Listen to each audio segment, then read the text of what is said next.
tell us the desert has always been silent, a graveyard for kings who wanted to live forever.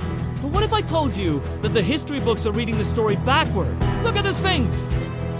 Really look at it. The scars on its body weren't carved by wind or sand. Geologists now tell us those are the marks of heavy, torrential rain. But it hasn't rained like that in Egypt for over 10,000 years. That one detail changes everything. It means we aren't looking at the beginning of the civilization, but the desperate last stand of a lost world that was trying to send us a message before they vanished. You see, when you stand on the Giza Plateau, you feel small. Not just because the stones are huge, but because the precision is terrifying. We are taught that people with copper chisels and stone hammers built these mountains of geometry. But have you ever tried to cut granite? It's one of the hardest stones on Earth.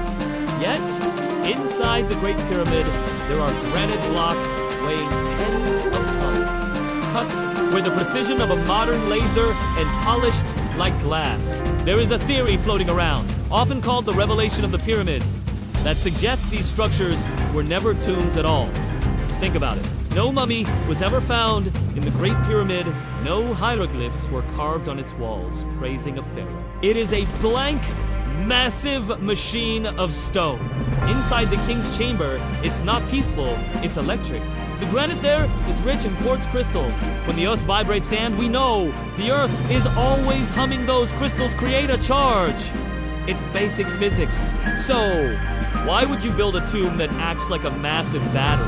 Unless, of course, it wasn't a place for the dead, but a tool for the living. But let's zoom out for a second. This isn't just about Egypt. If you travel across the globe to China, you find the Yangshan Quarry. It's a place that doesn't make sense. There are stone blocks there that are cut and waiting to be moved that way. 16,000 tons. That's not a typo. 16,000. We don't have a single crane on Earth today that can lift that. Yet someone, thousands of years ago, was cutting them as if they were slicing through butter. Who were they? And more importantly, why did they stop? It feels like we are looking at the aftermath of an ancient apocalypse. A moment in time, roughly 12,000 years ago, known as the Younger Dryas, where the world suddenly froze and then flooded. The ice caps melted. Sea levels rose by hundreds of feet, and entire coastlines where most humans lived were wiped off the map. Imagine you were a survivor of that. Your world is ending! Your technology, your maps, your knowledge of the stars, it's all about to be lost. What do? You don't write it on paper that will rot. You don't put it on hard drives that will fail. You write it in stone. You build mountains that are earthquake-proof, flood-proof, and time-proof. That's why the pyramids align with the stars. Specifically, they align with Orion's belt as it looked exactly 12,500 years ago. It's a time stop.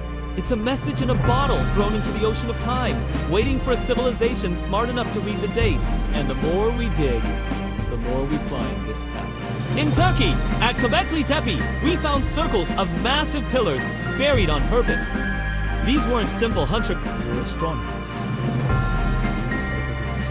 In Peru, at Sacsayhuaman, we see giant stones fitted together so tightly you can fit a piece of paper between them, all without mortar. It's the same signature, the same style. It's like finding the fingerprints of the same architect on different continents. We have to ask ourselves a hard question. Are we the first advanced civilization on this planet? Or are we just the first ones with amnesia? We think we are at the peak of human achievement, but these stones are laughing at us.